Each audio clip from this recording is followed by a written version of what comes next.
Assalamualaikum warahmatullahi wabarakatuh. Pada kesempatan kali ini kami akan menjelaskan materi tentang proses penciptaan manusia. Sebelum lanjut ke materi, izinkan saya memperkenalkan nama anggota kelompok saya. Pertama Alwi Nur Fauzi, kedua Ali Robi, ketiga Anwar Febrianto, dan keempat Mahat Ihsan. Kami dari Prodi Teknik Mesin 2020. Semester 1, Universitas Muhammadiyah Tangerang. Al-Quran menggambarkan tahap-tahap pertumbuhan janin di dalam rahim secara jelas dan akurat, dan membagikannya ke dalam 7 fase seperti yang tertera dalam Quran Surah Al-Mu'minun ayat 12-14. Dan sesungguhnya kami telah menciptakan manusia dari suatu saripati, berasal dari tanah. Kemudian kami jadikan saripati itu air mani, yang disimpan dalam tempat yang kokoh, rahim. Kemudian air mani itu kami jadikan segumpal darah, lalu segumpal darah itu kami jadikan segumpal daging, dan segumpal daging itu kami jadikan tulang belulang, lalu tulang belulang itu kami bungkus dengan daging. Kemudian kami jadikan dia makhluk yang berbentuk lain.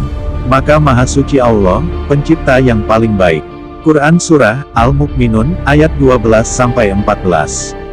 Fase pertama, tanah. Ingatlah ketika Tuhanmu berfirman kepada malaikat, sesungguhnya aku menciptakan manusia dari tanah.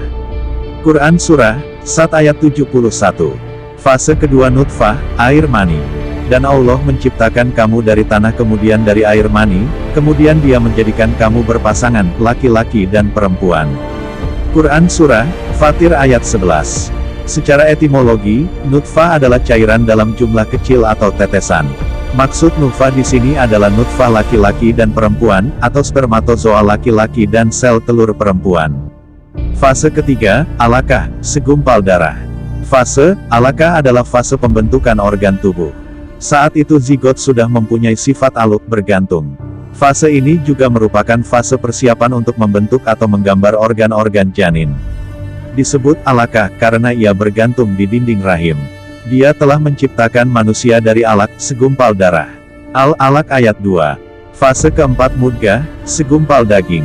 Sebab penamaannya mudghah ialah karena saat diteropong bentuknya seperti segumpal daging.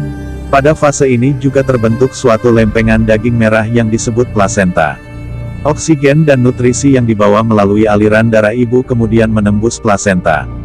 Dari sini, tali pusar yang terhubung ke bayi membawa oksigen dan nutrisi tersebut untuk bayi. Fase kelima izam, tulang.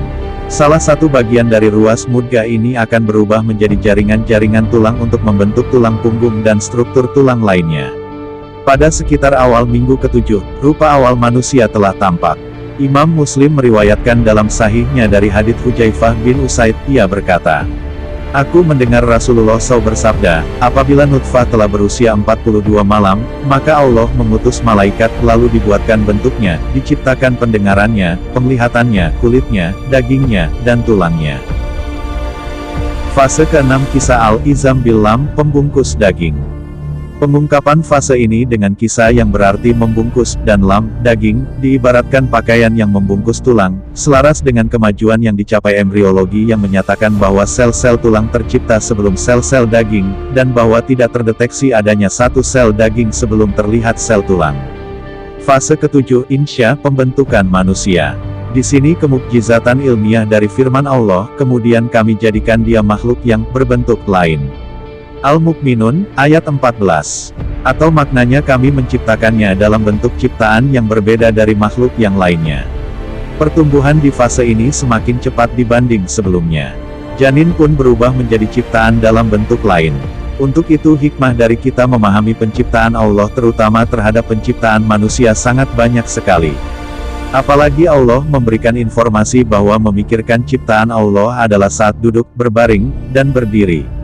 Demikian materi singkat tentang proses penciptaan manusia. Apabila ada kesalahan kata dari materi yang saya sampaikan kurang lebihnya mohon maaf.